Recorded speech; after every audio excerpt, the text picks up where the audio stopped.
Good evening, ladies and gentlemen, and a very warm welcome to the Shaw Foundation Alumni House. My name is Shaw, and I'll be your MC for this evening. Thank you all for joining us at this evening's edition of You Alive, an event brought to you by the NUS Office of Alumni Relations. This evening's event will be in 3 parts. The first part will be a 10-minute talk by our speaker, Mr. Lim Siong Guan.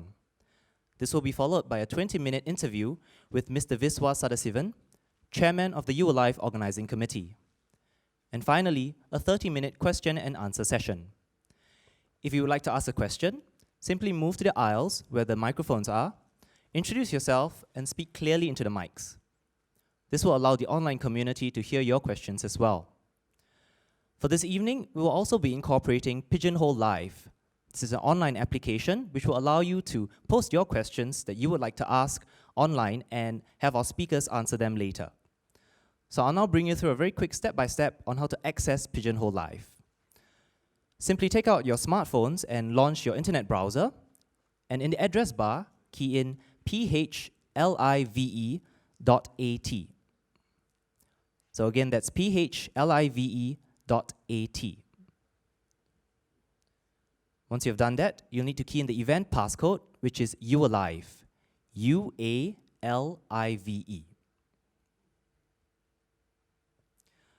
Once you're in, please select the top option, which is You Alive featuring Mr. Lim Siong Guan. And from there, you will be able to post questions that you would like our speaker to answer. You may also vote for questions that are already posted on the website. To do so, simply click on the arrow beside each question. Questions which have higher vote counts will have a higher chance of being answered by our speaker.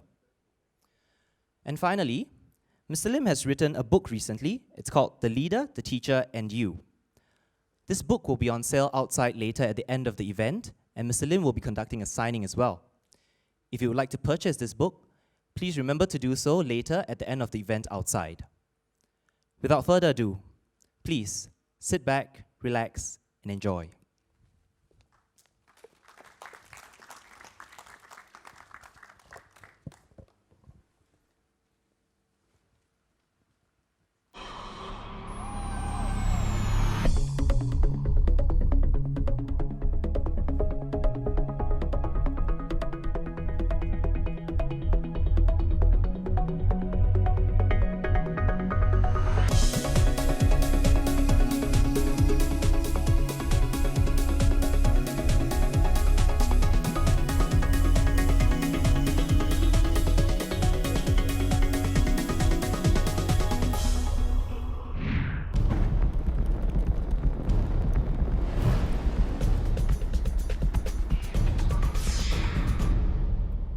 Alive.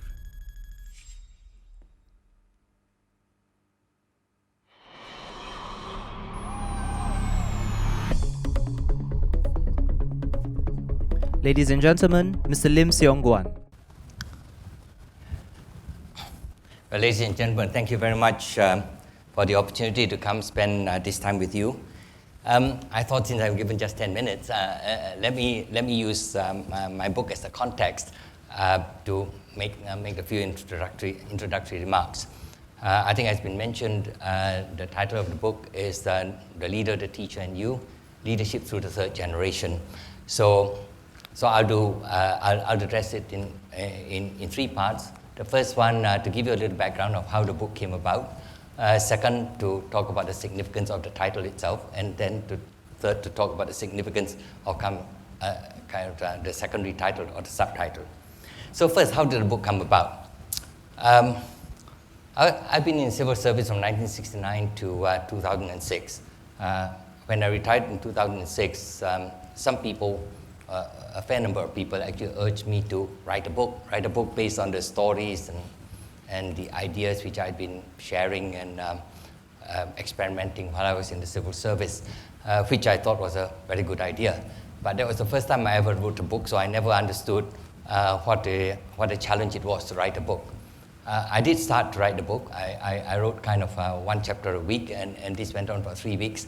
And after that, it became quite a difficult task because every time you start a chapter, having been involved with something else in the intermeeting week, you have to go back and try to see where your flow of thoughts has been and so forth.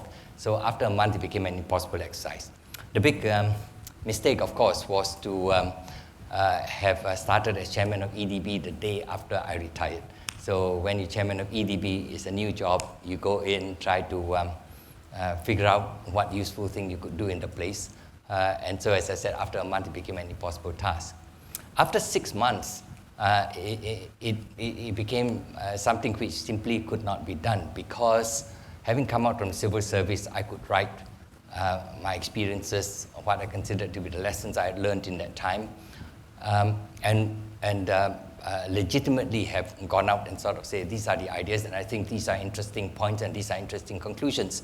But having started in EDB, once I've been there 6 months, I can't write the book anymore. I first have to just see whether the ideas work in the EDB or not. In other words, it's not just in the main civil service. You now have to make sure that the ideas that I was going to put forth actually work in a statutory board. 1 year after I was in the EDB, I was approached to take on my current position in GIC, which I turned down twice. Basically because I've been in EDB for only a year, and so I explained that I really could not take on the job in GIC. The Prime Minister asked to see me.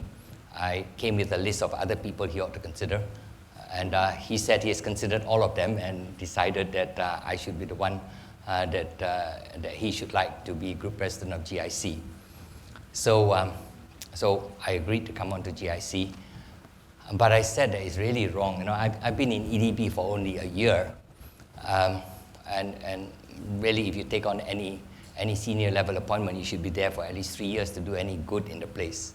So he gave the typical Singapore solution. He says, then you do both jobs. So I did. I did 50% of my time in EDB and 50% in GIC from 2007 to 2009. And it was only in 2009 that I went full-time in GIC. So I've been in GIC since 2007, part-time for the first 2 years, and then from 2009, full-time. And of course, once I started in GIC, then I can't produce the book again, because this time I have to see that the ideas in fact work in GIC.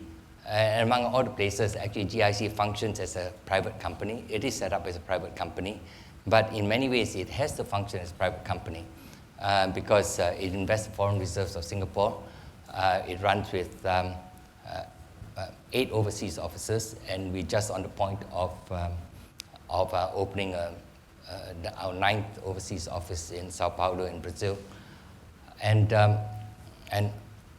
because of the need for local presence, particularly for private equity and for real estate, many of the people that we have in GIC actually are non-Singaporeans. So the company has to operate on commercial lines. We are asked to invest the foreign reserves of Singapore for purely commercial or financial returns, and because there have been all these remarks made on sovereign wealth funds, and there was this fear on the part of various governments that sovereign wealth funds are making investments with political ends in mind. And so the government in Singapore has made it very clear that GIC's mandate is go out purely to make financial or commercial returns.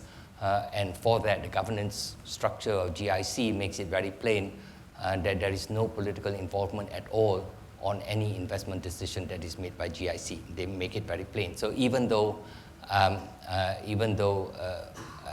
significant number of directors of GIC are ministers and our chairman is Prime Minister, they've made it a particular point that no minister shall be involved in any investment decision in GIC. That's on. Therefore, you know, the book could not be written at least within the first 3 years of my being in GIC, while I sorted out, you know, how much of these ideas that I took out from the civil service and also worked in EDB would also work in a private company context. It just came to last year then when my daughter Joanne, who is co-author with me, became available and willing to write the book. So I provided many of the ideas. She stitched it all together. She decided on the format, and many people have remarked that a book where, you know, the main text on the right-hand side and on the left-hand side, and those of you who pick up the book, you know, on the left-hand side is just a series of quotations with very big lettering. And the idea here is that if you want a quick sense of what the book is about, just read the left-hand pages. And if you want to get the full value of it, you read the right-hand pages.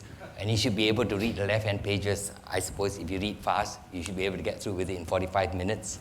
And if you want to read the right-hand pages, if you want to read it through carefully, maybe you take two days, but that's the way the book is constructed. The book goes through a whole series of ideas that I've benefited through the years. But I must say that when the book that came out last year was much better, I think, than it would have been if it had been published straight after I left the civil service, for the simple reason that when you deal with the government, when you deal with EDB, that everybody in the civil service comes with a certain frame of mind, a certain thought about public service, a certain thought about you need to be thinking of delivering good services today, but also thinking about what the country needs in the years to come. But when you go into a private company context, you don't necessarily have that as the background to the way people think. And therefore, I had to work a whole way of communicating the ideas. So communicating the ideas became a lot more necessary when I was in GIC, whereas this had not been so necessary when I was in the civil service or statutory board. One thing I think we need to realize is that because Singapore is a small place, I know many people have heard that many times, but the fact that you hear it many times doesn't make it less true.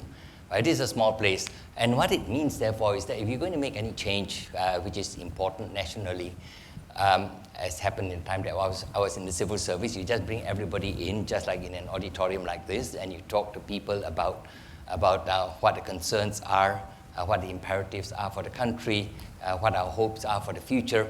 That's why we need to make these changes. And invariably, before these 200 or so heads of departments leave the auditorium, they say, so what do you want us to do when we leave and go back to our departments? And so you say, what is it that you expect them to go and do? And they leave and they go back to their departments and they tell the people what they have to do. There's a problem with this, in that very often what that happens in the various departments and ministries is people get told what they have to do, but the whys are not very clear and not necessarily clearly transmitted. Because of the smallness of Singapore, I think overall our documentation of what we do, why the changes are made, is relatively poor. It has never been a necessity for running government. We learned a lot by reading the documentation which you see from geographically dispersed countries like New Zealand, Australia, or the UK, Canada. These were the countries which undertook a lot of public sector reform. You can read the documentation. They had to produce full documentation in written form because they are geographically dispersed. That's the way that they needed to do it in order to communicate with their people. We never had to do that because of our smallness.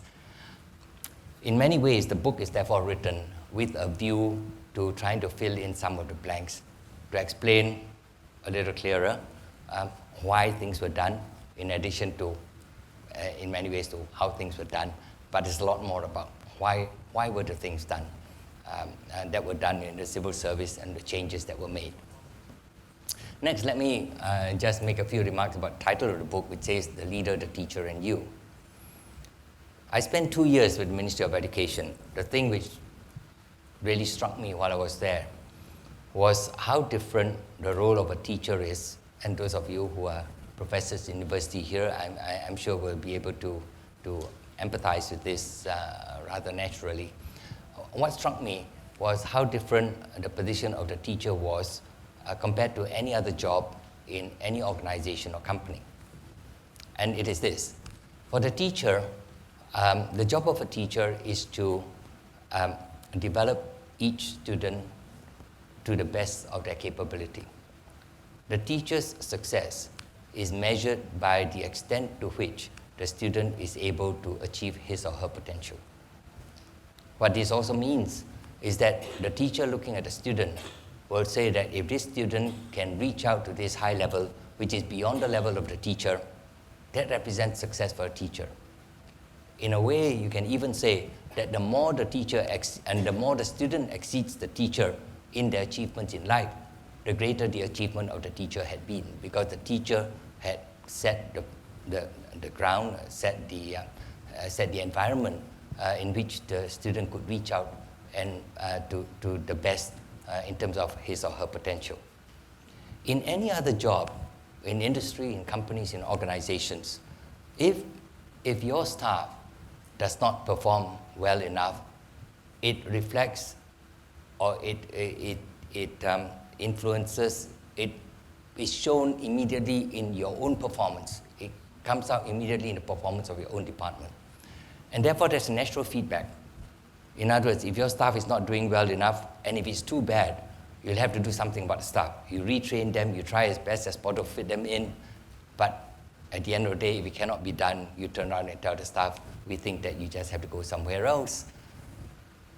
And because it affects your own performance or the performance of your organization, this feedback works directly. It doesn't quite work in the case of a teacher. What the teacher does with the student, first, is a great thing, because the more the student exceeds the teacher, in a sense, the more successful the teacher has been. But it also is true that if the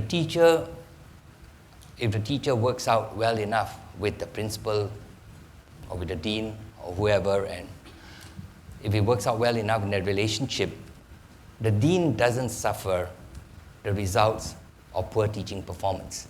The students suffer. So here you have a situation where the people who end up with the penalties of poor leadership or poor teaching are not the same as the people as the people who are their supervisors. So when I look at a teacher, I come to the conviction that all leaders should aspire to be teachers. There are various models that you can use on the leader, right? You can look at the leader as a shepherd, for example, and you say the job of a shepherd is to guide their people, to bring the sheep to the right places, to provide for their well-being, to protect them from predators. So the teacher and the shepherd has his function, basically that of provider, protector, and guide. But I believe that's not a good enough model for a leader. I believe the leader should aspire to be a teacher, so that the leader looks out for his people and he tries his very best to bring his people up to the maximum of their potential. I next go to the kind of the subtext or subtitle, which says leadership through the third generation. I think there's a lot of transmission of leadership when you go to succession, where the second generation leadership learns from the first generation that brought success to the organization. The second generation learns through a process of what I might call apprenticeship. You follow the first generation, you get exposed by the first generation, you under his coaching or under his mentorship, you're given visibility in the organization, and then at an appropriate time, the first generation passes on the mantle to the next generation, which is fine, which I think is quite a good way of transmitting and transitioning leadership. The real problem, I think, if we don't watch out in organizations, is the transition from the second to the third generation. Because if the third generation learns from the second generation exactly the same way as the second generation learns from the first generation, there's a great danger of losing what are really critical, which gave rise to the success that the first generation had brought to the organization. Suppose, just for a matter of discussion, to say that the second generation learns all he can from the first generation in terms of the principles, the approaches, the values, the way in which success had been brought about by the first generation. But each generation of leadership will only apply those lessons which are applicable to the problems or the situation they themselves face. Suppose the second generation uses only 60% of what he learned from the first generation. And suppose he passes this on to the third generation in exactly the same way as he learned from the first generation. The third generation now has 60% of 60%, which is 36% of what was the wisdom of the first generation actually coming down to the third generation. The degradation is very fast. An important reason why I wrote the book was the belief that when organizations are successful, that the way we transmit and the way we transit to new generations of leadership is you have to pass the wisdom, and you have to try to do it through codifying what had been the values or the approaches or the principles upon which success had come to the organization with the first generation, and add to that various other things which succeeding generations have learned. Because if we don't do that, it simply means that the third generation is now totally reliant on using what the second generation had passed to them. Whereas I think if we work a bit harder to allow the third generation to actually have the totality of what had been success for the organization in the first generation, then they pick what they want according to their needs for the situation that they face. Then everything goes back to you continually using, let's say, 60% of the success formula rather than going from 60 to 36 and then 60% of 36 as you go down. So that is the thinking when you say leadership through the third generation, because I do think that for successful organizations, there is a big challenge of transmitting the values, transmitting the success formulas through the organization, through each generation. I believe if we don't succeed in doing that, then organizations keep learning the same lessons as in the past. They don't continue to live on the advantages, on the lessons, on the things which are unique to the organization, which is there, part of the history of the organization, but unfortunately left just as history, which is archived away somewhere, rather than made use, rather than be used as live instruments and live knowledge for every generation of leadership. So there, thank you very much as a very quick summary of what it is that I've been trying to do with the book, trying to record what I believe to be important lessons that I learned along the way, and hoping that people pick up the book will just be able to learn something for their own circumstance. Thank you.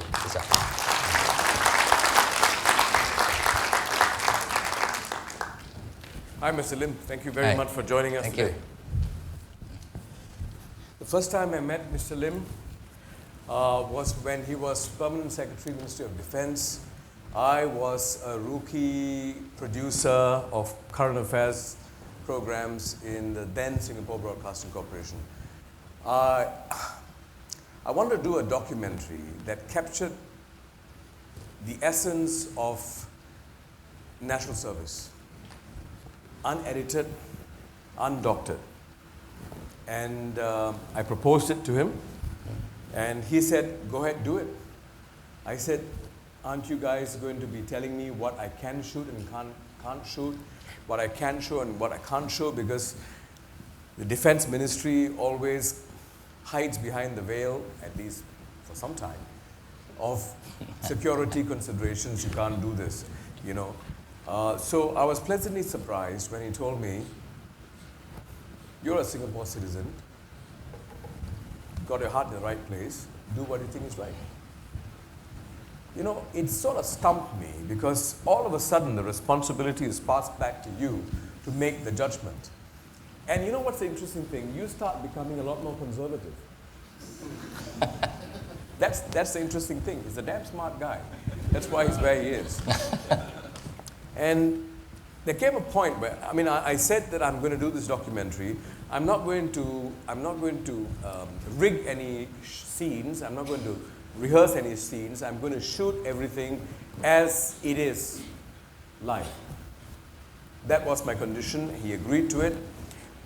Now, finally, when I put it together, there were certain shots that showed soldiers collapsing, that showed this particular soldier, officer cadet school, falling off the ramp, bruised. The military officers, senior military officers who were looking at it, said, "We can't show this." I said, "Why not? This demonstrates that training is realistic and tough." They said, "No, but it shows that we are not taking care of these guys well enough and that our soldiers are weak." But what struck me, this was in 1984, was Mr. Lim, as permanent secretary, stepped in and said, "The time has come for us to show people what national service really is and show it as it is, warts and all." And the documentary went on air and it worked. For me, it had a very powerful impact on me as a Singaporean, as an individual, because here is a senior civil servant who had the moral courage and the values to do the right thing, even though it meant going against odds, going against a sea of troubles. It was rare, but it gave me confidence and, more importantly, gave me faith in the system. But that was in 1984. A lot may have changed over the years. I hope for the better, but sometimes I wonder if it is necessarily for the better. Now, I'd like to read something from your book, Mr. Lim, with your permission. Yeah. In your book, The Leader, the Teacher, and You talked about, at length, you quoted Confucius. He said, "If the people are governed by laws and punishment is used to maintain order, they will try to avoid the punishment but not have a sense of shame. If they are governed by virtue and rules of propriety are used to maintain order, they will have a sense of shame and will become good as well." This was quoting Confucius. Then he went on to say, "If we become a society where what is legal is right and what is illegal is wrong, then we would have reduced morality to the law, and thereby the whole moral fiber of society would be damaged." I found this particularly captivating because we are, by and large, a rule-bound society. I'm not sure tomorrow, if we were to take away the $2,000 fine for littering or spitting, whether Singaporeans would go into a frenzy of spitting and littering, or whether we would have been rehabilitated because it's the right thing to do. As a society that has been conditioned almost in a Pavlovian manner to respond to the stimulus of money and fines, have we gone beyond the point of return where we can actually start thinking about ourselves, about what is right, and not just do things or not do things out of fear of reprisal or punishment? Mr. Lim. Well, I refer to another part which I quoted in the book about when I was Minister of Defense and Dr. Goh was the Defense Minister. I remember a conversation where we were talking about this rule in Singapore where we are having a party, you can make all the noise you want until midnight, and then past midnight you're supposed to think about your neighbor and let your neighbor sleep. Because we have this rule where if your neighbor is making a lot of noise in the party and you complain to the police, and police will come along and say if it's before midnight, he says give a chance to your neighbor to let his hair down, but if after midnight, they go advise the party to tone down. And I said to Dr. Goh, isn't the right thing to do is social education, so you tell people think about your neighbors, and then they'll hopefully, and they'll even tone down the party before midnight. And Dr. Goh said, he says, setting the rules so that individuals can have as much freedom as possible, but without impinging sort of unreasonably on the freedoms of those around them. That's the job of government. Converting the heart is God's business. So he's really saying that several things. One is setting the rules is a necessary part of government. This is how we maintain kind of stability. You set rules so that people can get on with each other, but don't set too many rules. But at the same time, recognizing that you have to set the rules in order to maintain peace and stability in society. But hopefully, you don't have a situation where people are driven just purely by the rules. I think, like what you've seen in global financial crisis, I came across this survey that was done by an American law firm on I think it was 250 Wall Street practitioners, and this survey was done in the middle of last year. And the point about the survey was to discover, so how much has changed in Wall Street after the global financial crisis and all the efforts to put in rules and regulations and so forth. And they found that about, I think it was 28% of people said that they would do insider trading if they could make $10 million US, and if they think they wouldn't get caught. 38% of those with less than 10 years experience in Wall Street say that they would do insider trading for $10 million if they wouldn't get caught. In other words, the younger people who have not spent more than 10 years, 38% of them say they'll do insider trading. While as a whole, I think it was 28%, 24%. 52% of the respondents said that they believe that people in competitor firms are indulging in unethical or illegal activity.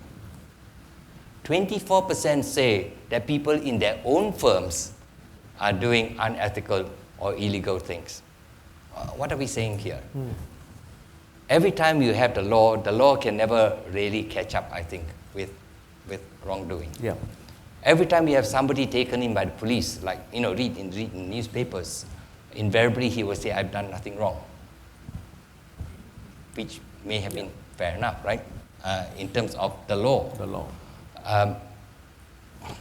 About the only guy in recent years I remember who said that he did something good, even though the police took him in, was the butler of the previous pope who stole the private documents of the butler. He said, I did what I believe was good. Everybody else says, I did nothing wrong. I remember, I've read recently this book by Gary Hamel. His latest book is called What Matters Now. The first part of the book talks about the global financial crisis. As he says, the greatest financial crisis that has hit the world since the Great Depression in the 1930s. And he said that in the end, this was not a bank crisis, it was not a liquidity crisis, it was not a mortgage crisis, it was a moral crisis. He's not the only one who said it, but it's just that this being the latest book, and so I can quote from it. So I think in the end, we are saying that if we are being run just by laws rather than about something that we ought to have within ourselves, which says that what's good, what's right, and you have to run organizations which seek to do what is good and what is right. But that's clearly what you're saying in your book. Yeah. Now, the question is, in the earlier years of Singapore, when we were hardly a nation, people needed rules to be guided. Right. But now that we have come, almost 50 years, do you not think that there's room for a lot more reasoning and persuasion, a different style of, as you put in the book, values-driven leadership, right? Which needs to, over time, be willing to accept that as you move towards a more values-driven leadership, there will be some inefficiencies in the transition. Right. Would you agree with that? Oh yeah, I'd agree. I also pointed out, my belief about the role of government. I think governments traditionally start with the role of being a controller and regulator. Yeah. They're the controller of the resources of the country and the regulator to set the rules to make sure Yeah. that things function and people behave themselves. But you go from there to the role of government. I think the role of government has to develop into that of what I call a nurturer and facilitator. In other words, it's not the government doing the job, but they look at what is good for the country, what is good to develop, and they nurture these activities and they facilitate these activities. Yeah. Much of it is done by the private sector and to some extent by the people sector. But I believe the role of government now has to develop further to the next step, which is that of convener, what I call convener and aggregator. Yeah. I think the government now has to see its role as how do you convene, whether in physical meetings or virtual meetings, how do you bring people together, how to get them to talk about issues of nation, talk about issues of how to make the future of Singapore. And so you convene those meetings, but we also do recognize that if you just bring people together to express their views, to comment, to criticize and so forth, that you get nowhere. Even for the great ideas, you get nowhere with it. And people are really not satisfied just talking. Yeah. And they want somebody to be not only listening, but they want somebody to be doing something about it. And so I do think that government has a role of what I call aggregating. You have to take the good ideas together. You have to put resources behind it if these are the great ideas, while recognizing at the same time that maybe increasingly in Singapore, people have to do many more things for themselves. Yeah. For a very simple reason, right? In the early years of Singapore, you can kind of define something which everyone is looking for. They're looking for jobs, they're looking for food on the table, they're looking for roofs over their heads, they're looking for education for their children. But today, when many people have those things, they have those requirements for themselves. The government continues to provide these basic things. Maybe we're coming to a time where we have to say, look, there's such a multiplicity of desires needs of people. Yeah. Because people are all in so many different states, and so many people can help themselves on many even of the basic things. There's such a multiplicity that maybe the way forward is maybe the citizens have to decide a lot more for themselves and do a lot more for themselves. And the government should see itself in many ways now, not as a provider, but as the facilitator, as the people who provide the environment. I hear you. You see, I think what we are seeing in Singapore is a government that has been so used to being the provider, finding it very difficult to dislodge from that role and transit into the role of the aggregator. Yeah. Right. A people who have been so used to just taking instructions, actually moving into the driver's seat. Right. So you're having two sides actually having a problem of role definition. Right. Right. And now so while your book does say that we need to move towards a more values-driven society, Right. Which I think logically on paper we can't disagree with. The question is, how do you get there when you have two different pulls? Yeah. Maybe we need a much clearer perspective on what it is we want for the future. Because I also have this belief that very often when we look at issues in Singapore, we turn around and say, what shall we do? Okay, oftentimes they say the government should do it, but fundamentally the question you're raising is, what should we do? Yeah. But I think that's the wrong first question. I think the right first question is, what should we be? And you have to answer the question, what should we be? Who are we? What do we stand for? Right. Yeah, so for example, if you look at the students, right, I would say, my perspective is, I think the students of the future for Singapore needs to be more thinking. They need to think for themselves. Don't just follow the herd. Don't just read what you do in social media and say, I like or don't like. Mr. Lim. Thinking is a dangerous thing. Oh, yes. No, but frankly, I'd say no matter what the government tries to do about preparing Singapore for the future, every generation of leaders need to solve the problems of that generation. And for them to be able to do a good job of solving the problems of that generation, they better be thinking for themselves. Yeah. So for example, if I say that what we need to be are students who are thinking for themselves, students who are more willing to try, to experiment, to learn through doing, and therefore fundamentally students are more self-confident, if we can settle in our mind, that's what we need to be. People who are a lot more self-confident going in the future. Then we can now answer the question, now what should we do to develop that self-confidence? Because developing self-confidence, I don't think anymore is a matter of school saying this is the curriculum, this is the textbook.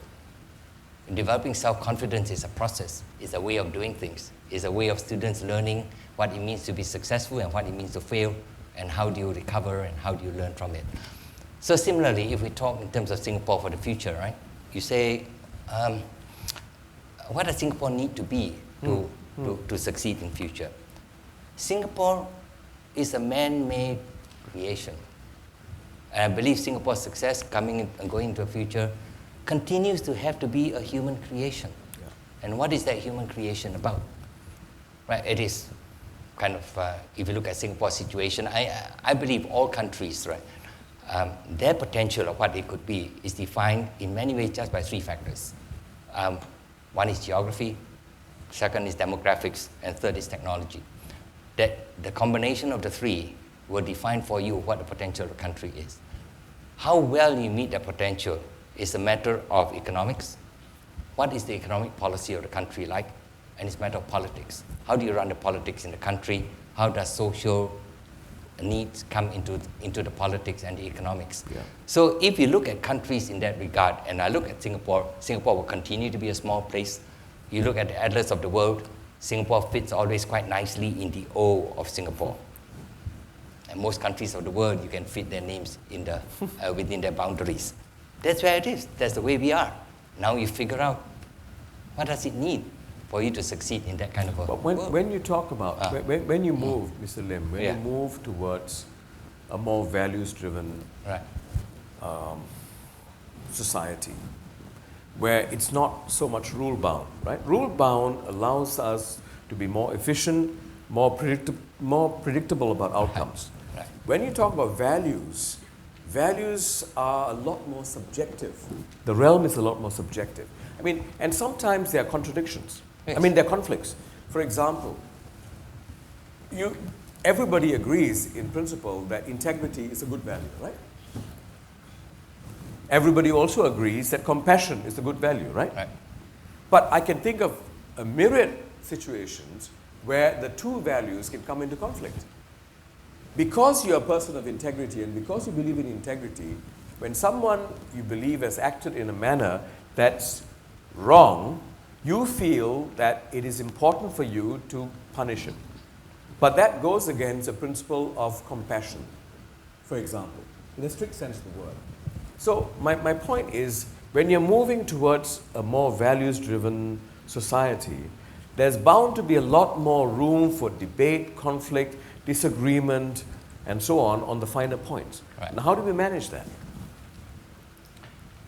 People need to recognize the fact that there are going to be these conflicts. And so you have to figure it out, and according to the organization, according to the situation, you'll have to figure out what are the behaviors you're looking for in that context. And it is a behavior which allows the organization to move forward, is a behavior that allows people to have debate within the organization, is a behavior which you can bring people along to sort of say that we agree that this is a good way forward. This is so exactly like you say about integrity, for example.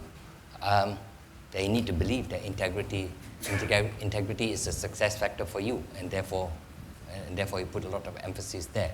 It is what makes you different from other people. It makes your organization different. It makes your country different. It is what brings you the future. You have to decide that.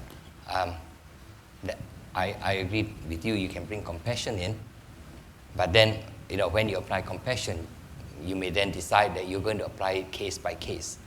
Now let's see, how negligent was he? How much of this did he do on purpose? Is there a difference between a murderer and the guy who just happens to kill his neighbor? So there is space for both, and we have to learn with that. Trial and error. Not just trial and error. You have to learn to live with what are apparent contradictions and know that kind of different rules, different approaches, different ways of thinking applies to different situations. But It is a bit more messy, there's no doubt it's about messy, it. and But there's an ultimate framework of the law which defines for you. My point really though is that the law always comes after an event. Yeah. Something wrong, then the law comes in. But how do you get people to think about what is good and what is right, rather than see whether the law says it is okay or not? I mean, the point that comes to my mind, Mr. Lim, is if you look at Bill Clinton, right? Yeah. He had an episode of sexual indiscretion, but he continued to serve a second term, and quite well as the president, technically, right? In Singapore, we have had similar instances where the person felt the need to step down. Now, this is what I mean by once you go into the realm of values. Now, the jury is still out there, I think, as to whether in Singapore, if you were an office bearer, if you were involved in something similar, should you step down, even if you are very competent in what you do? You know, I think these questions are coming up. I would imagine about 30 years ago, these questions would not have arisen. Today, these questions arise. Right. The question is, who decides in the end? In the end, I think the public decides. It is political culture. This is what people looking on and say, this is what they expect.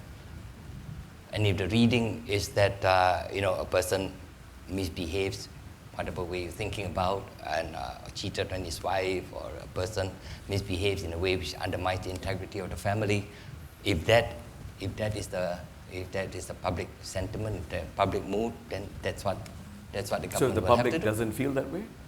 If the public doesn't feel that way, you need to bring many of these things, I believe, to a public debate.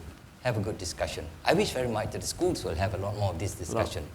The schools have moved away from this idea that the only evidence that you are thinking is to speak against a government policy. Maybe the evidence has to be for you to be able to debate both ways and say, what's good and what's bad, rather than talk in terms of, if I can criticize the policy, means I'm thinking. That if I say it's a good policy, that means I'm not thinking. I mean, that's really quite I think in many ways, a very immature way of looking at it. So, Right. Okay, that's a good point for us to throw it open to the floor. Can we have the first question, please, or comment? Good evening, Mr. Lim. My name is Mala. I'm an NUS alumni. Mala Supaya. I'm an NUS alumni. My question is, how do you make decisions at work and in your personal life? And who are the people influencing your decisions at work and in your personal life? I'm sorry, I didn't get the second part. Who are the people? Who are the people influencing your decisions at work and in your personal life? In your personal life. I mean, personal life as in, personal decisions that are not... as meaning what? Personal? Personal decisions. You mean your wife? I would say so far as I must say something. I'm a Christian, and that's a very serious issue for me. So just to say, I'm not saying that everybody should be believing in the same God, or even that everybody should be believing in God, though, because as a Christian, I say that's a very good idea, but really each one will decide for himself. But you need to understand that creates a certain structure, a certain structure, a certain framework within which I make the decisions. So you talk about decisions in the company. Well, everywhere I've been, I made a real effort of getting people through to talk about the values of the company. What do we believe are good values for the company? And I've got a particular definition or understanding of values, and that is this. The values serve as the compass for any organization. You can always have a list of values which are all these ideals that you have around the place. But I think the only relevant list of values that you ought to be having in any organization are the factors which you believe will make the future for the company. And that's the reason why if somebody doesn't abide by these values, you take action against them. You restrain them, you try to correct them, and the reason you do that is because you say, these are the things which we believe will give strength to the organization in the future. If you have something you identify as values for the company, but which does not have a significant impact on how the company makes its way into the future, then I don't think that item should be on the values list of the company. I believe values function as compasses as compass for a company. As a company moves its way forward, it has to position itself for the future, it has to strategize for the future, it has to become comfortable to be different from what they are today and to be different from others, from their competitors in the marketplace. When you enter into that, you're no longer dealing with maps. A map is something you have if you've already gone the path before. A compass is what you require to get into a new place. That's why values are so important. So to me, I think the primary guidance in making decisions in the company is this in conformance with what we believe are important for the company going forward, or it really doesn't matter. I think that's fundamental, and that sets the tone as to whether, if there's something that went wrong. So how tough a position do we take on that? We need to recognize another thing also. Sometimes my people tell me, if we make errors, if we own up, will we lose our jobs? And my response is this: if you've lost $1 million for the company, and you think my reaction will be to say you'll have to leave the company because you lost $1 million, I think that's a stupid decision. Because it means that I have paid the tuition fee of $1 million, you leave the company with that learning, you go to another company, and the other company didn't pay anything in tuition fee, and he got you with the lesson. Having paid the $1 million, I better have you with me, then I know in future you are rather more aware of what has gone wrong, and you are rather more, and I get some value out of $1 million I paid. So I'm just setting kind of the way I tend to make decisions in organizations. Think about the future of the organization. Think of what really is beneficial for the organization, and you need to have this a certain human approach to all this, understanding each person's situation and say you make the best decision you can. But you bear in mind that any decision that you make itself is a precedent. Itself will color future expectations of the company, and will itself either constrain or open the way for you to make similar decisions in the future. Right. So far as personal decisions are concerned, as I said, first I'm very much influenced by my own beliefs as a Christian. But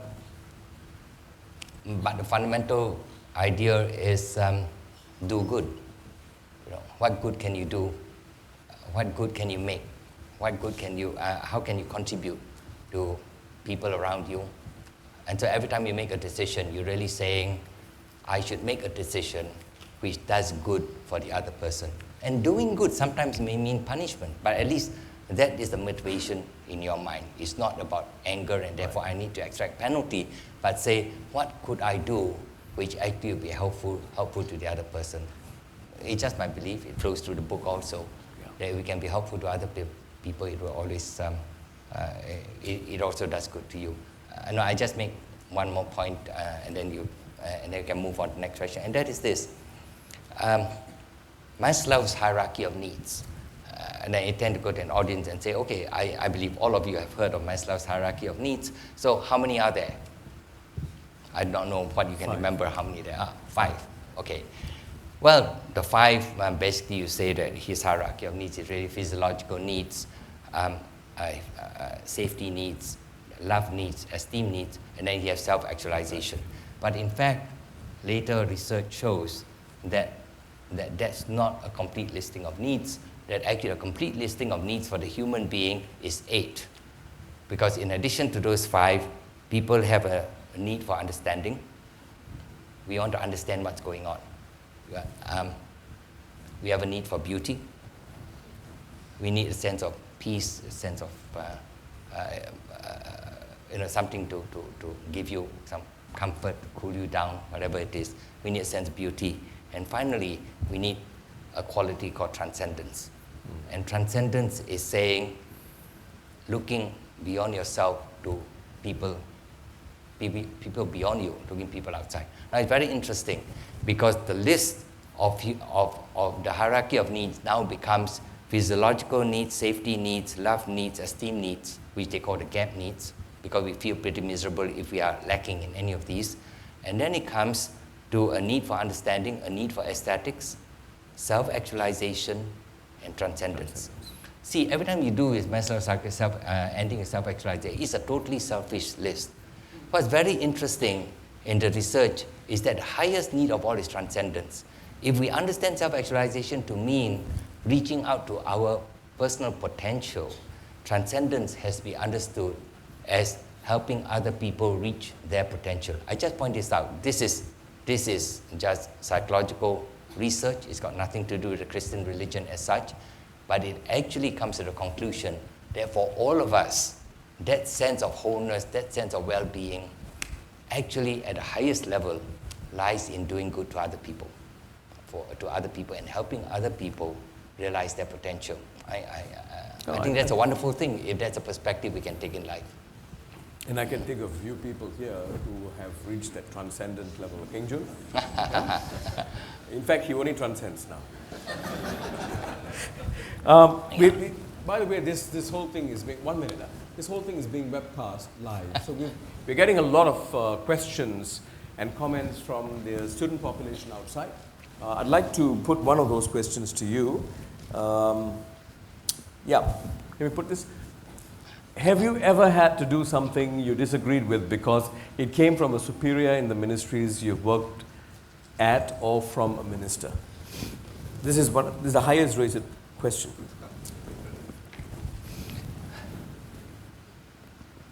I say no. Is that I think a good thing? a very important principle we have to remember is this. I've said if somebody were to ask me to be a leader, what's the most important quality you need a leader? My response is just think of a question, and that question is, how can I help you do your job better? I believe if all of us will address that question, how can I help you do your job better, it will really make us a good leader. Because if we go back to Peter Drucker's definition of leadership, he says the only definition of a leader is one who has followers. You don't have a follower, you're not a leader, by definition. I don't care, you can be called commander, you can be called dean, you can be called head of department. You're not a leader if you don't have followers. So answer the question why anybody should want to follow you. That's quite a good definition. So the point down here is we are saying that how can I help you do your job better? I believe the first you is your boss. How can you help your boss do his job better? Why do you want to do that? Remember, everybody wants to be successful. Your boss wants to be successful, you want to be successful, your staff wants to be successful. I think we can have an attitude to say that, I'd like you to be successful. I'd like to help that process. So how can I help you do, how can I help my boss do his job better? How can I help my boss succeed? The reason you want to do that is because you want his trust, you want credibility with him, then he'll give you more freedom to act in future. Next is, how can I help my peers succeed? And people say, why do I want to help my colleagues succeed? They are my competitors. Why should I want to help them succeed? Well, there are very few things in life that you can do on your own. There are many things you require to work as a team. There are many things you require where if your peers will not go out of their way to undermine you, at least they will not go out of the way. If your peers will not go out of their way to undermine you, at least that is helpful to you, even if they will not go out of the way to help you. So I think generating goodwill from peers is a mighty good idea. So how can you help your peers succeed? Then of course last you say, how can you help your own staff succeed? So remember, because this is my frame of mind, how can I help my boss succeed? So if you say that, do I have to implement a policy which I disagree with, I go to my boss and sort of say, I don't think this is good policy for Singapore. Because we succeed this way, this can well be the result, whether it be in terms of Singapore society and so forth. So I don't think it's such a good idea. So you reason with him. He comes back and tells you, even if he disagrees, at least you now know why he wants to do it that way.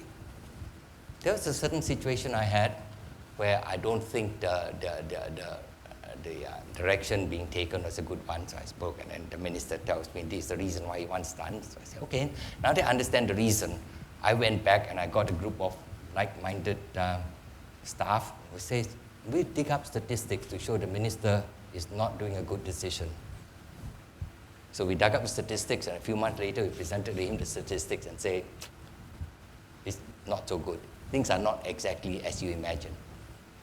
What I'm saying is this, that I don't think Singapore does well at all if we are civil servants who simply say, whatever the minister says, I will do.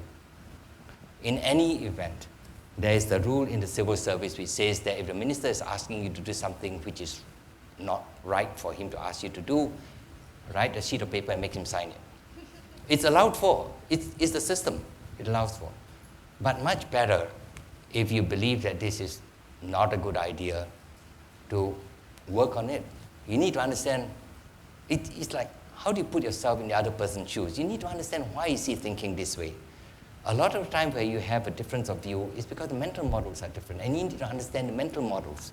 You need to understand what assumptions each party is having in this situation, and therefore if you can address the assumptions and show the assumptions not to be as valid or as people think they are or the minister thinks they are, then you got a chance of reasoning this out. The big advantage that we have in Singapore is this. I believe the government is a government that seeks to be rational and seeks to be as objective as it can be. Therefore, it is a government that will work and will respond if you can come up with statistics, with information which shows that this maybe is not the best way forward. What if it's a minister who can't see the reasoning, and it's a fundamental issue that affects people's lives, and you as the permanent secretary are required to then implement that policy that you're fundamentally opposed to, which goes back to the issue of integrity. Do you then make him sign the paper and then do it anyway, or do you do something else? What do you do? I've always taken a position wherever I am that if I come to a situation of having to decide between doing what is right and what I believe is not right, I quit.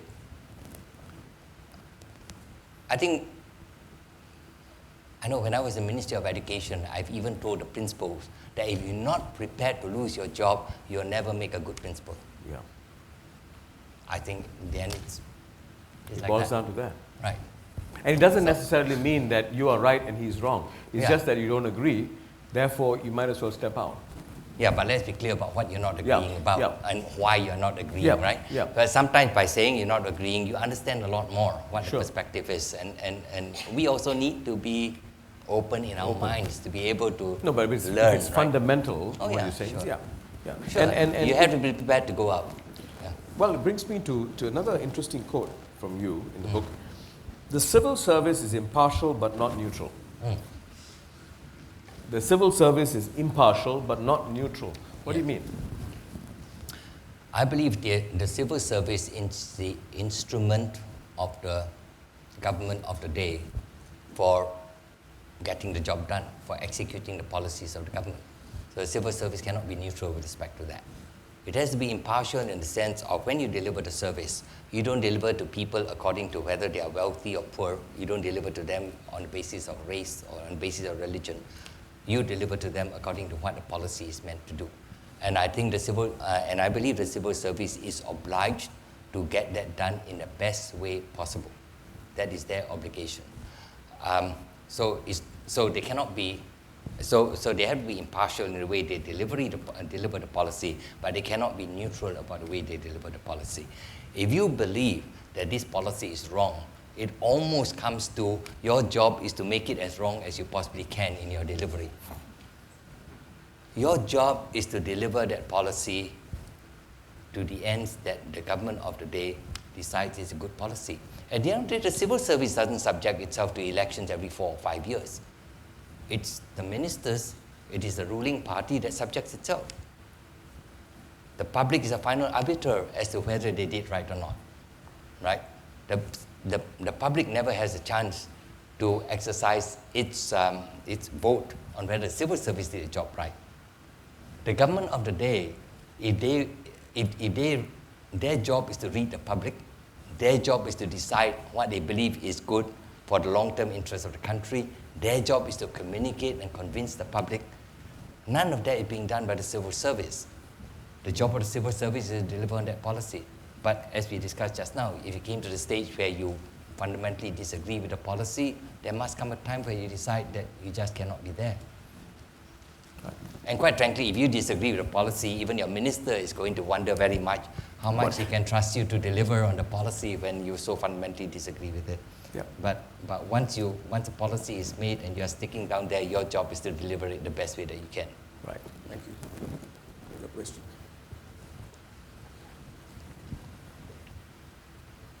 We have 10 minutes more. Any other questions? My name is Michael Chin. I'm an alumni. Coming back to your thoughts on Maslow's theory, I basically like what you said. It seems like there's a distinction between the Western's view of Maslow's theory and the Eastern's view of Maslow's theory. Coming from a Mandarin like you, it's interesting to say that one should think about group dynamics. That means service before self. The Western Maslow theory is self-actualization, which is all about individualism. I thank you very much for enlightening me. For those people who think really the most sensible thing is self-actualization, and who believe that this must be a pretty silly idea to go look out for other people, and the only thing I can say is you have to try it sometime. Maybe it will make a difference to you, but you need to try. Think about other people, and maybe there's something which gives you meaning, purpose, and joy in life, that you've been able to do something good for somebody else's life. Overall, you look at it, right? There are many people who are successful who then come to a stage in life where they want to do a lot more in terms of community service. They prepare to come in to do public service because there's something within them which says that just chasing the money or just pushing hard just for your company to succeed, maybe that's not as purposeful or as meaningful. And there comes a point in life where they say, contributing to others, doing something which is good for society, really gives you a higher meaning, a higher purpose. Well, you talked a lot in your book, as well as just now, about the need to codify values in a society, in a company, in an organization, so that it's passed on. And it's passed on in a way where the nuances are not lost. Right? But the risk of codifying values is that the way it's codified could actually be quite restrictive. The sense that it may not permit the organization to be a lot more relevant to current and changed circumstances. Let me give you an example. For the longest time, Mr. Lee Kuan Yew, as well as the Singapore government, had taken a very firm stance against casino operations in Singapore, and for good reasons, right? Because we didn't want to send signals that will encourage that gambling is all right. But then there came a point when that codified value, in my view, that was a codified value system. That codified value system was broken in the passing of the bill that enabled the two IRs to be formed. So do you not see that sometimes the process of codifying values with the best of intentions can actually restrict future generations from doing what they believe is the right thing under those circumstances, and perhaps end up going against the fundamental tenet of Singapore, which is being pragmatic? Well, I would say, first to talk about codifying values, I was not exactly talking in terms of codifying values and saying this is something you impose on future generations. I'm proposing that the values and the principles be codified so that every generation of leadership has the opportunity to go back to the original and choose from there what they believe is appropriate for their situation. So far as the casinos are concerned, you mentioned about casinos and then going to IRs. That's quite interesting. The casinos in the end, when it, You were still you were head of civil service at that point. yes, and I was much involved in the process too. I was much involved in the process of selecting which of the bidders to give the contracts to.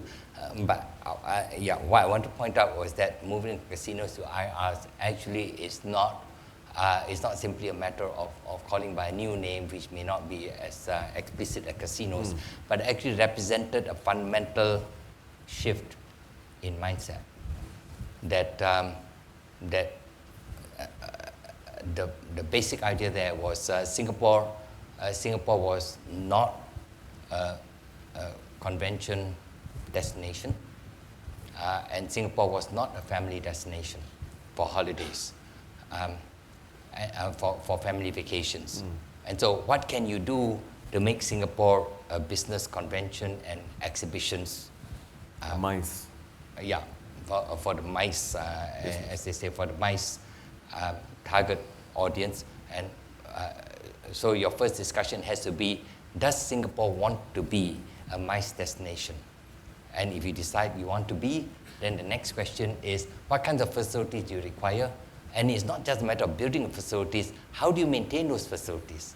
And it just happens that the casinos, if you look at that model, it says the casinos have the interest to make sure they bring in shows, they have to, and they give you light displays. They have to maintain these in good condition in order to have continuing flow of business. Similarly for family destination, do you want Singapore to be a family destination? If you want to be, then what kinds of facility do you require?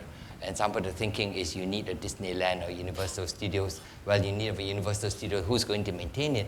Because if you have these wonderful rides, if you don't maintain it, after 3 months it becomes too dangerous. Nobody is going to take a ride in it. So who's going to do it? How are you going to finance it? That's the question. It comes to be that the casinos have an interest to do this. So we recognize that. I suppose the government therefore looked at that and sort of said the fundamental premise, which is that Singaporeans should not be looking at life in terms of gambling. But the fundamental premise again is that people should be working hard and people should have just rewards for their contributions, still remains intact. And so you have these provisions where you talk in terms of how do you impose a fee? Maybe the fee will deter people from coming into a casino. I suppose the later moves again, where one of the casinos have provided free bus rides from the heartlands, and you say, no, that must be put to a stop, because in the end, you recognize that these are problems that come along with casinos. So what I want to say is that this thing about that there's a fundamental value which was kind of dropped. I don't think so. I think the fundamental idea there is that we should be a people that gets to the results by working. It's not by gambling. I think that is still intact. I mean, we may debate whether the various provisions are right or not. We can still debate whether having the casinos in Singapore in the first place are correct or not. But I just want to point out that when it comes to values, it was not exactly a dropping of a previous idea. It was still there. But, and there was this kind of attempt not to undermine those the values which are so fundamental about the governance of Singapore. Right. Well, maybe the last question is from the netizens. I think an apt last question.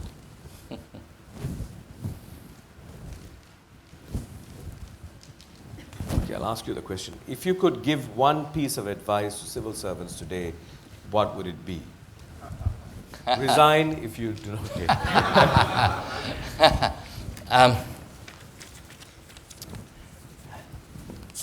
Everything that I've done in civil service and kind of this, an encapsulation of all my beliefs about what we need to do is summarized by just 3 statements, which was there in the book. The first is be the best that you can be. And second is harness the creativity of your people. And third, be in time for the future. Be the best that you can be is really saying, in any organization, any company, even for your personal life, be the best that you can be. that requires you to have your people do the best that they can. Requires your people to be the best that they can be. And third, requires you to synergize their efforts so that as a team, as a totality, they produce more than they could do as individuals. So immediately, just the idea of be the best that you can be, or bring your organization to be the best that you can be, and bring the country to be the best that it can be, straight away requires leaders who have to address the issues of morale and motivation. They have to address the issue of capacity and capability. They have to address the issue of synergy and symbiosis. The second principle is harness the creativity of your people. It means you have to run your organization in such a way that you create an environment where people can exercise their creativity, can bring about innovations, can seek continuous improvement, can feel free to contribute, and know that this is actually even expected of them. If you can contribute to make anything better, you ought to be doing it. And the third one, be in time for the future, really says, it's not good enough to do a good job today. The judgment on the government and on the civil service is, as circumstances change in the world, are we good enough for tomorrow? And you are good enough, you have to do this in two ways. One, you have to try to anticipate the future as best as you can, but recognize the fact that you can try to anticipate, you can do things like scenario planning and so forth, but you're never going to get it 100% right. You're always going to be surprised. So you also need a capacity to be able to respond to a situation which just comes upon you, maybe a crisis, maybe just a very fast developing change situation, maybe unexpected, or may simply be very unwelcome. But this requires, just being in time for the future requires two different capabilities. One is a capability to anticipate, and this is what a lot of planning, strategy departments and so forth are dealing with. And the other is having a group of people who say, this is a crisis that's befallen us, what are we going to do? The qualities you require of the two sets of people are quite different. It's very difficult to get a single person who's able to do both well, because very often the anticipating people are the planning people and the strategy people. The people who deal with situations as they come are the kind of people like you have in SARS. All you know is people are dying. What are you going to do about it? It's just like a hemorrhage. The most important thing in a hemorrhage is just stop the bleeding. Then you can figure out what is causing the bleeding. But the people who deal both of these are not exactly the same, but organizations and countries need the capacity to address both. So fundamentally, if you talk in terms of what civil servants ought to be doing, I say just pay attention to this. How can you create for the nation, be the best that the nation can be? How do you harness the total capacity of the people, let's say in the civil service? And finally, how can you be in time for the future? How do you develop that capability for the future? And I just make one more remark, and that is this. I think there's a big difference between having the attitude of being number one and the attitude of being number two. I'm talking of the attitude. Positioning-wise, you may be number 100, but your frame of mind must be that of number one. What's the difference? If you are number two, you're looking around at what other people are doing and say, oh, he's doing a good thing, he's doing the right thing, I'll follow him. Just figure out what he's doing and I'll do it, and maybe I'll do it more efficiently because I work 14 hours a day, he's only working 8 hours a day. The big difference between that and the number one guy says, I look around what people are doing, but I'm not just going to follow them. I'm going to figure out why are they doing it that way? Is this the best way to do it in the future? And I'm going to figure out a way which makes me different from him. The key to being number one is a capacity and the confidence to be different from the rest. In competition, number one is always the guy who's different. And do we have the capacity to think ahead and say, what will make Singapore different from other people and other cities? What will make us win? Because for a small place like Singapore, survival and success are two sides of the same coin. For larger countries, survival is, you got a big land mass, you got a big population, you just survive. Success is a totally different matter. It's how you want to organize yourself, and success may be only for 1/4 of the population. Success may be just for the northeastern region of the country. Survival and success for a large country is a different proposition from a small country. If Singapore fails to be successful, we become irrelevant. So I know there are people who sort of say, why must we be number one? I say, no, you don't need to be number one in terms of actual positioning. But I believe you need to be number one in terms of your attitude, your capacity to try new things, your capacity to learn from experiments, your capacity to learn from mistakes. Like Dr. Goh says, the only way to avoid making mistakes is not to do anything. And that, in final analysis, will be the ultimate mistake. I believe if you look at Singapore, and then that's a relevant point of civil service, what are we doing about the future? How are you going to position the country so that it will continue to succeed? To play around with that and sort of say, success doesn't matter, all we need to do is survive. That's not the way any Singaporean wants to be. But to be continually successful, it means the way we think needs to be that of, how can you be a winner in this game all the time? And we can't simply say, it's too hard to win. Why don't we decide on a path of not winning? I don't think that's a real choice for Singapore. I don't think it's and I think it's an irresponsible choice for Singaporeans. Thank you. Thank you.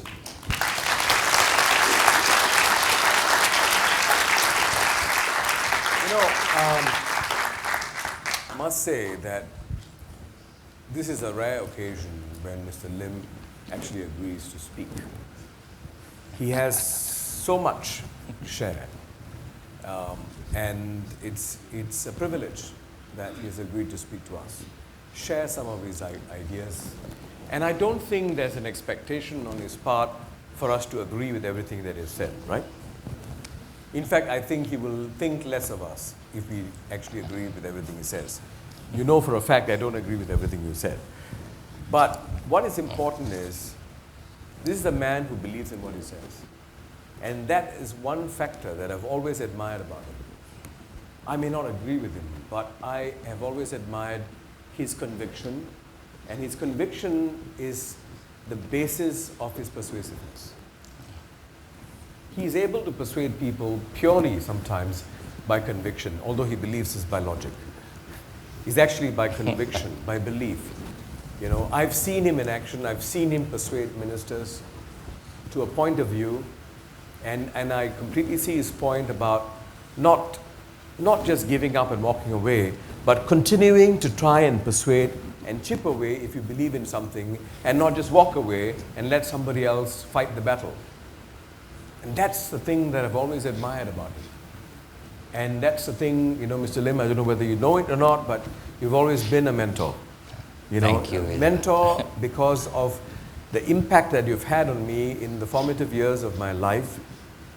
When I started off my career, you know, you made me understand what values-based leadership is all about, which is why reading your book was an absolute joy, and if I may add, an epiphany for me, right? And it gives me great pride to say that Mr. Lim Siong Guan is an alumnus of NUS. Thank you. Thank you. Thank you, Reza. Thank you. We're not going to let you go without something. So here's a gift for you. A picture of two good-looking people. You and me. You're better looking, of course. Yeah. Yeah. Okay. This is for you, Mr. Lim. Thank you very much. And there's something else that we'd like you to do. We'd like you to scribble a few words about how wonderful this session was over here. And then you can show it to the audience. They can read it. Okay. Thank you.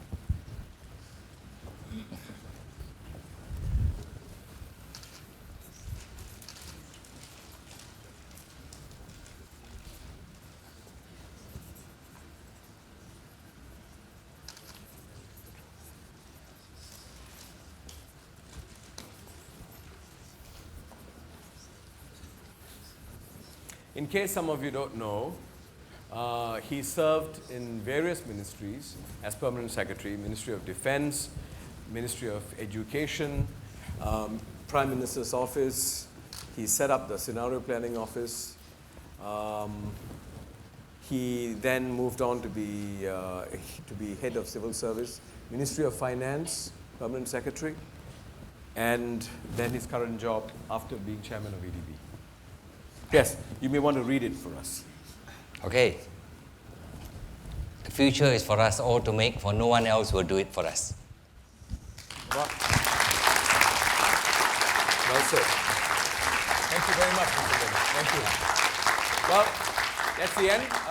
Some refreshments and an opportunity to buy his book and get him to autograph it. Thank you very much, Thank you, Visa. Mr. Lim. Thank you. Thank you. Thanks. Thank you. I hope that was not too painful. No.